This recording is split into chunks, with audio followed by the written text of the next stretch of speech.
बवंडर के बारे में रोचक तथ्य।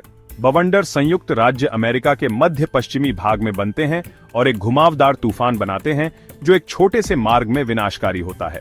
यहाँ बवंडर के बारे में कुछ रोचक तथ्य दिए गए हैं। बवंडर साल के किसी भी महीने में बन सकते हैं, सिर्फ बवंडर के मौसम के दौरान ही नहीं।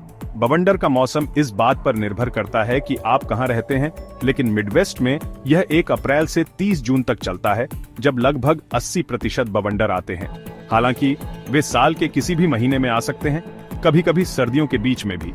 उदाहरण के लिए दिसंबर 1953 में मिसिसिपी में एक बवंडर ने 38 लोगों की जान ले ली, जो रिकॉर्ड पर सबसे घातक सर्दियों के बवंडर में से एक बन गया।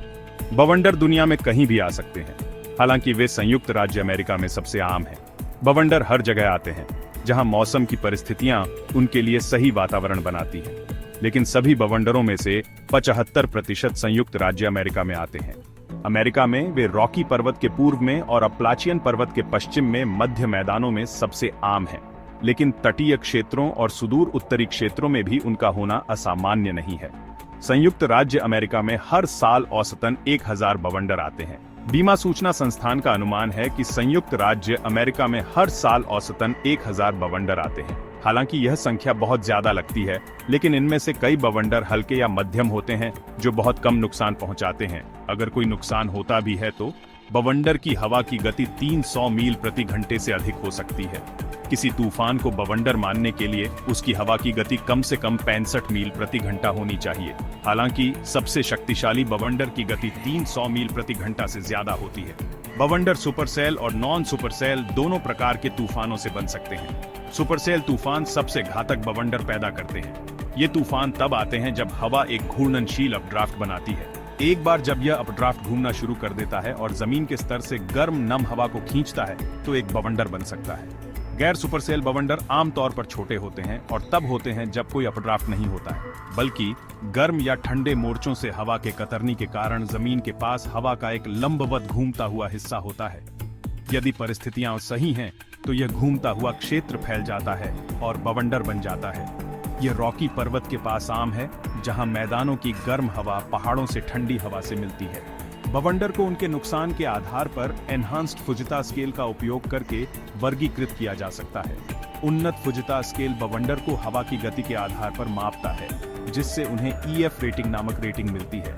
यह पैमाना 3 सेकंड की हवा के झोंके की हवा की गति को मापता है। EF0 रेटिंग 65 से 85 मील प्रति घंटे की होती है, जबकि EF5, जो सबसे अधिक रेटिंग है, 200 मील प्रति घंटे से अधिक की होती है। तूफान के कारण बवंडर का प्रकोप हो सकता है। एक दिन में कई बवंडर आ सकते हैं। जब तूफान का पैटर्न एक बवंडर बनाने के लिए सही होता है, तो वे अक्सर एक ही समय में एक से ज्यादा बवंडर बनाते हैं। ये बवंडर प्रकोप भौगोलिक क्षेत्र में व्यापक क्षति का कारण बन सकते हैं, भले ही प्रत्येक व्यक्तिगत बवंडर की सीमा सीमित हो। बवंडर मलबे के गोले उत्पन्न कर सकते हैं।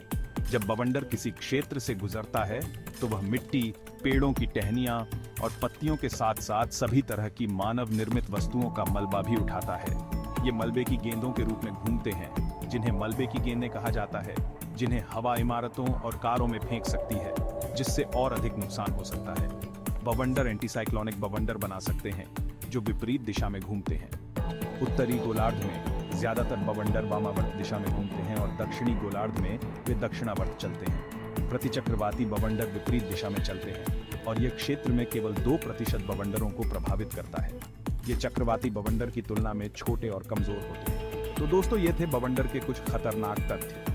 अगर आपको मेरी वीडियो पसंद आए तो लाइक, शेयर और सब्सक्राइब करें और कमेंट में जय जय श्री राम लिखें। मिलते हैं अगली वीडियो में। धन्यवाद। Tornadoes come in various shapes and sizes, each with its own unique characteristics. First, we have the rope tornado, which is typically narrow and looks like a rope dangling from the sky.